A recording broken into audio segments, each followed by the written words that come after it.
Bienvenue à Jardin sans pépins. Aujourd'hui, le compagnonnage.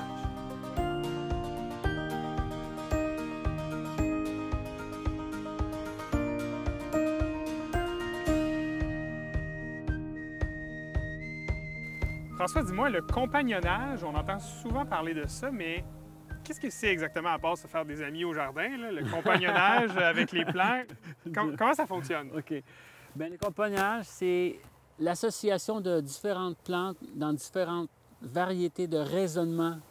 C'est peut-être la partie, je dirais, que la plus intéressante du jardinage, dans le fond. C'est une couche de plus, parce que Oui. c'est beau mettre des plantes dans le sol, Oui, mais si on les met entre amis, ils peuvent s'aider. oui, exactement. Il y a des amis, puis il y a des amis aussi dans le compagnonnage. Pas tout le monde qui est un bon compagnonnage. Aussi, OK, d'accord. C'est vrai.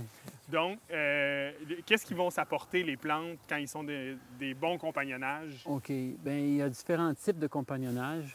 Il y a un des types de compagnonnage qui va protéger une plante, il va la faire grandir mieux, ou il y a tous différents aspects comme ça qui vont empêcher certains insectes.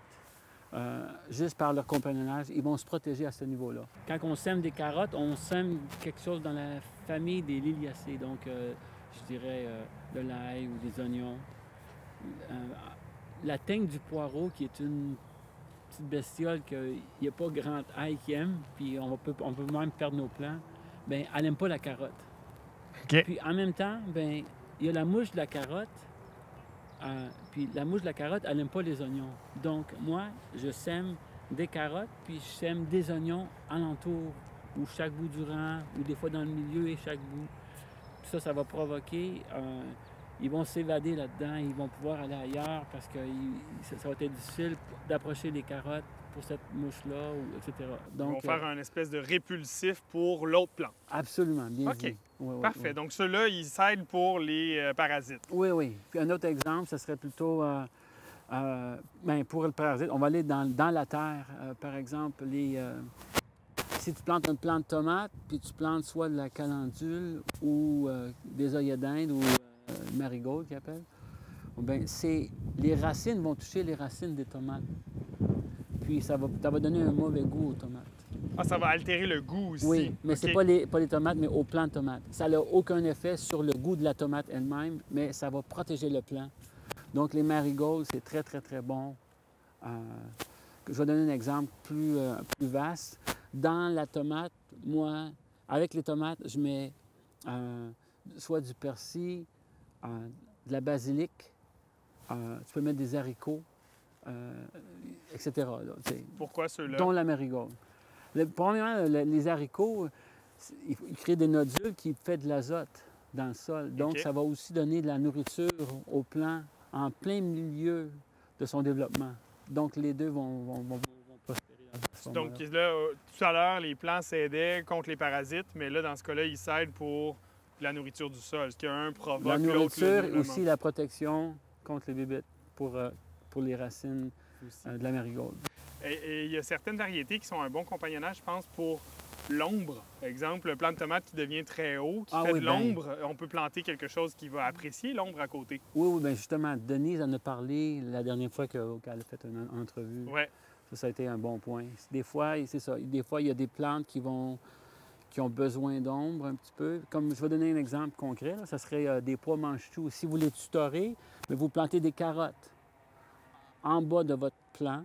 Puis qu'est-ce que ça va provoquer? C'est que la fan des carottes, elle va protéger le bas du plant de pois mange-tout ou toutes ces choses-là. Qu'est-ce qui va se passer? C'est qu'ils sèchent normalement pour une raison, mais là, vous avez vos carottes qui produisent de l'ombre. Ça va tout talle protéger verte, ton ça va plant. protéger. C'est merveilleux comme ça, oui. Ah, mais c'est vraiment intéressant. Merci beaucoup, François. On va aller faire un tour, voir le compagnonnage qu'on a ici à la ferme Héritage. OK, c'est bien.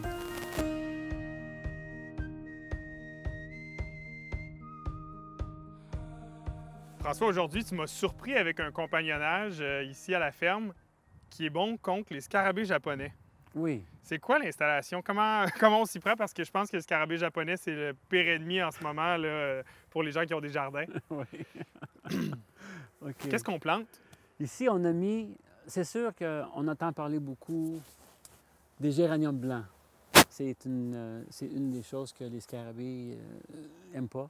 Mais on a mis de l'ail en dessous de nos pommiers. Les pommiers, les raisins, puis toutes choses. Les scarabées, ils attaquent beaucoup. Mais si on plante l'ail qu'on peut voir en dessous ici, qu'est-ce que ça va provoquer? C'est qu'ils veulent planter leurs œufs, mais ils n'aiment pas l'ail. C'est l'odeur de l'ail? Oui. C'est un répulsif, l'ail. C'est un répulsif incroyable. Il y a beaucoup de pesticides qui sont faits à la base de l'ail, justement. Donc, les scarabées, ils n'aiment pas ça. Donc, l'ail, si on le plante en dessous des pommiers ou des arbres fruitiers qui sont attirés, qui attirent beaucoup les scarabées japonais, ça ne va pas empêcher les scarabées japonais de venir dans l'arbre. Non, mais ça va les empêcher de se reproduire ensemble. Ça va empêcher la prochaine génération de venir dans l'arbre. OK, je comprends. Donc, il ne faut pas se dire « Ah, j'ai mis de l'ail en dessous de mon arbre, ça ne marche pas, il y en a dans mon pommier, il va peut-être en avoir, mais ils ne pourront plus se reproduire là. » Puis le géranium blanc, lui, par contre, c'est différent. Je pense qu'il paralyse. Oui, il produit... ils sont repoussés, donc ils vont prendre plus de distance. OK. Exactement. Donc, c'est vraiment les deux choses à adopter pour réduire les scarabées japonais dans notre jardin. Donc, le fait, en plus de voir différents compagnonnages, c'est pas juste d'avoir un impact immédiat de repousser les indésirables, mais ça nous provoque aussi une autre culture, je pense. Oui, on a une autre récolte en plus. Maintenant, vous avez de l'ail en dessous de vos pommiers. Donc, ça fait tout en même temps. Donc, à l'automne, on peut ramasser les pommes, puis on ramasse l'ail en même temps. Tout est là. C'est formidable. Merci beaucoup, François. Merci.